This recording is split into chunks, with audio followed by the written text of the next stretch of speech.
श्रीराम जय जय राम। श्री अनंत कोटी ब्रह्मांड नायक राजाधिराज सच्चिदानंद सद्गुरु श्री ब्रह्म चैतन्य महाराज की जय। गुरुर्ब्रह्मा गुरुर्विष्णू गुरुर्देवो महेश्वरः गुरुः साक्षात् परब्रह्म तस्मै श्री गुरवे नमः। जयाचा जनी जन्मनामार्थ झाला, जयाने सदा वासनामात केला, जयाच्या मुखी सर्वदा नाम कीर्ती, नमस्कार त्या ब्रह्म चैतन्य मूर्ती। सद्गुरुनाथ महाराज की जय। जय जय रघुवीर समर्थ। श्रीराम। श्री ब्रह्मचैतन्य गोंदवलेकर महाराज प्रवचन। श्री गुरुपौर्णिमेचे प्रवचन 1। ईश्वराला साक्ष ठेवून मी असे सांगतो की माझ्यापाशी अनुग्रह घेणाऱ्यामध्ये सुद्धा मी रामच पाहून वागलो। जर सर्व ठिकाणी राम भरला आहे तर शिष्यामध्ये तेवढा तो नाही का?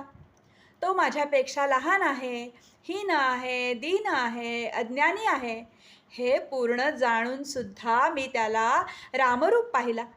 मला वाईट मनुष्य असा दिसतच नाही, नाहीतर तो मनुष्य होऊन जन्माला आलाच नसता। माझे कोणी ऐकत नाही असे मला वाटत नाही, तसेच मी कुणाचे रक्षण करतो असे मला वाटत नाही। माझे मला रक्षण करता आले नाही, ते भगवंताने केले, तिथे मी जगाचे रक्षण काय करणार?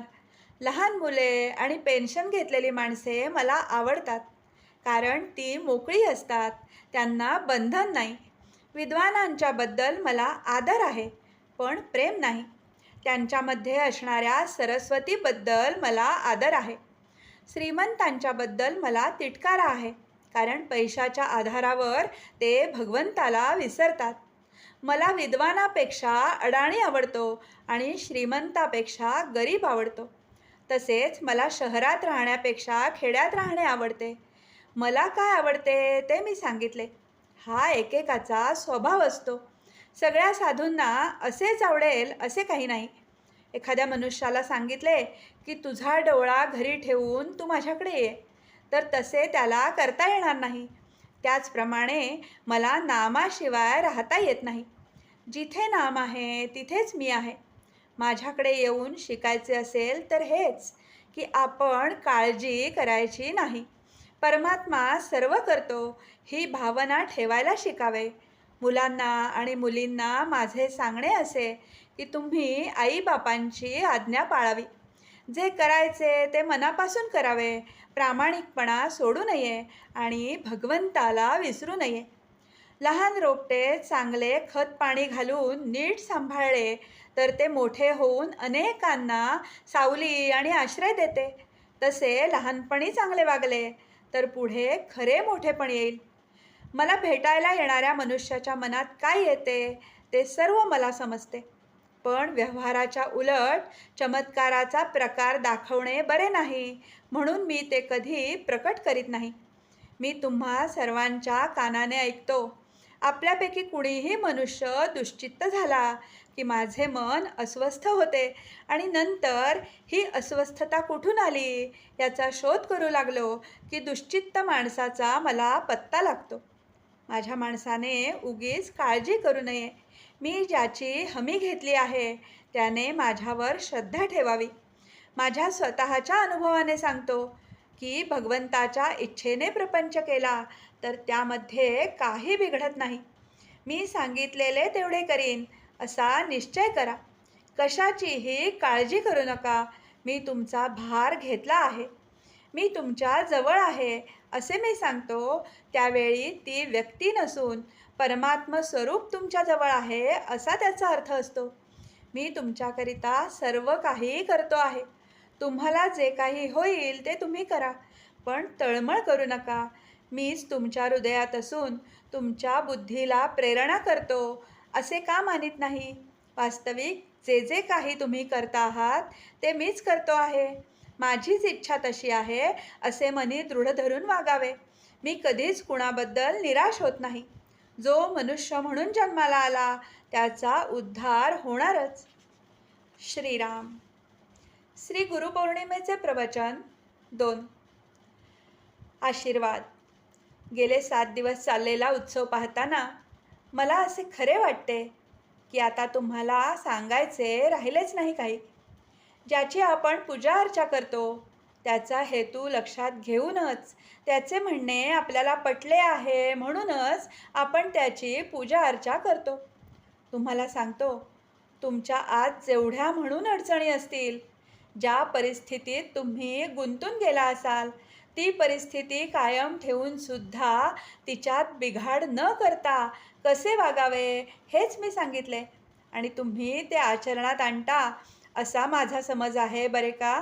आपल्याला प्रपंचाशिवाय गत्यंतर नाही ही गोष्ट खरी आहे. मनुष्य जन्माला येतो तोच पराधीनतेत येतो आणि जातो तोही पराधीनतेतच, हे आपण पाहतो. मग मनुष्य पराधीन असताना आपण आपली वृत्ती कशी करावी की ज्याने परमात्मा आपलासा करून घेता येईल. ज्या गोष्टीची आपल्याला अत्यंत आवड तेच आपण भगवंताजवळ मागणार. आणि अत्यंत आवड जर कोणती असेल तर ज्यात माझा घात आहे तीच आवड मला निर्माण होते आहे, हे आपण पाहतो. म्हणून मला सांगायचे असेल तर एकच, मी भगवंताजवळ काही मागण्यापेक्षा, भगवंता तू दाता आहेस, तू सर्व उचित करणारा आहेस, योग्य तेच करणारा आहेस, तेव्हा मी तुझ्याजवळ काही मागण्यापेक्षा परमात्मा तुला योग्य वाटेल ते तू दे असे म्हणणे जरूर आहे. ज्यात माझे कल्याण असेल तेच तू करशील यात शंका नाही. मग मी काहीतरी मागून माझ्याच पायावर धोंडा पाडून घेण्यापेक्षा परमात्मा तू देशील त्यात मी समाधान मानीन, ही हमी आज आपण भगवंताला देऊया. मागणारा मनुष्य आपली योग्यता बघून मागत असतो. एखादा भिकारी आला तर तुमचे घर माझ्या नावे करून द्या असे कधी म्हणायचं नाही. तो म्हणेल मला 4 पैसे द्या, 1 वेळचे अन्न द्या. हे जसे तो आपली किंमत पाहून मागतो, तसे दाता कितीही मोठा असेल तरी आपली किंमत पाहूनच आपण मागणार. अहो, तो दाता भगवंत म्हणजे कसा, वस्तूशिवाय समाधान देणारा आहे. म्हणून भगवंता तुला आवडेल ते मला दे, मी जसे व्हावे असे तुला वाटत असेल तेच मला दे, हेच मागणे जरूर आहे. जगामध्ये आपण पाहिले तर 2 प्रकारचे भक्त आहेत. एक भक्त तुमच्या आमच्यासारखा आहे. तो म्हणतो, भगवंता तू माझा कधी होशील, तू माझा होऊन राहा म्हणजे मला कशाची ददात नाही पडायची.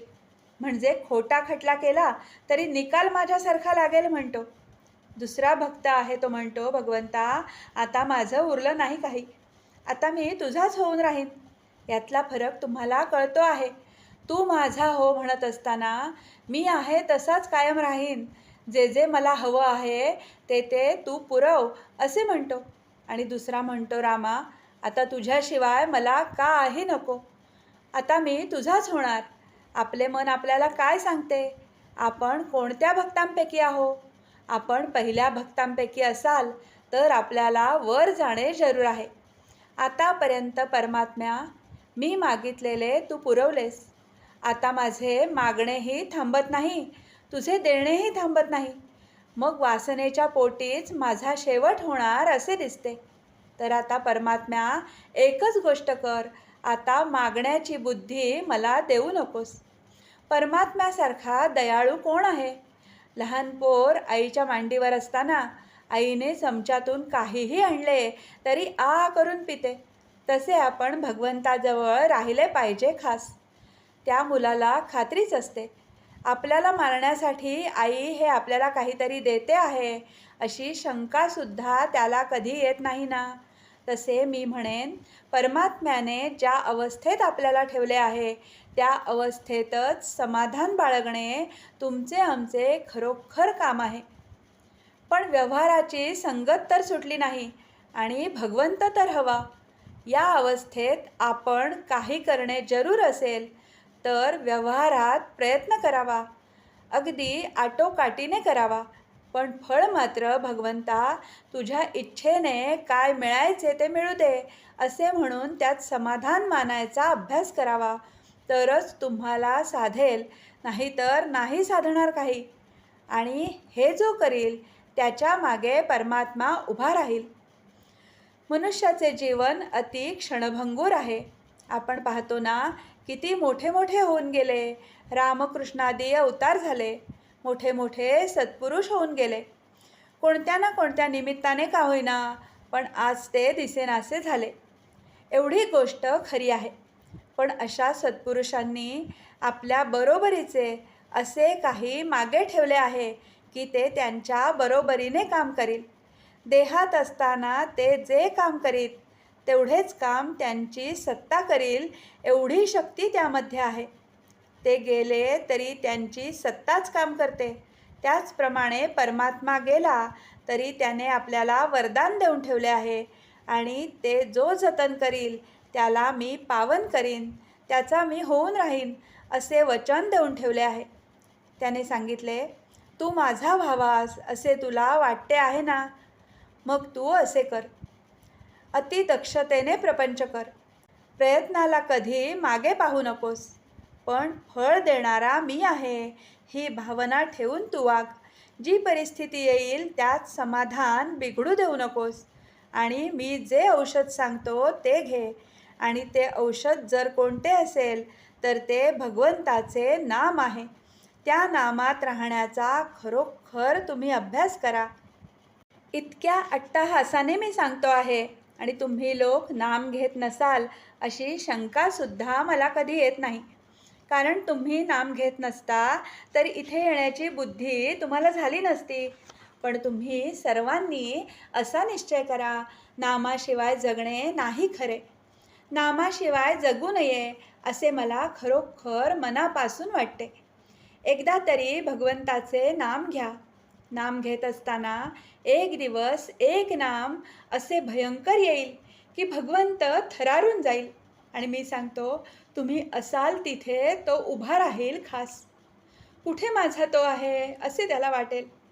मी सांगतो हे काहीतरी सांगतो आहे असे समजू नका बरे का. त्या नामावर विश्वास ठेवून तुम्ही वागा. नामावरची निष्ठा कशी काम करते हे ज्याचे त्यालाच कळेल. तेव्हा तुम्हाला एकच सांगणे आहे, ही जी पूजा तुम्ही करता, तुम्हाला सांगितलेले आचरणात आणाल तेव्हाच ही पूजा घेतली असे समजा. आणि हे जर कराल ना तर परमात्मा हात दिल्याशिवाय कधी राहायचा नाही. परमात्म्याला तुम्ही आम्ही दुःखी राहावे असे कधी वाटत नाही.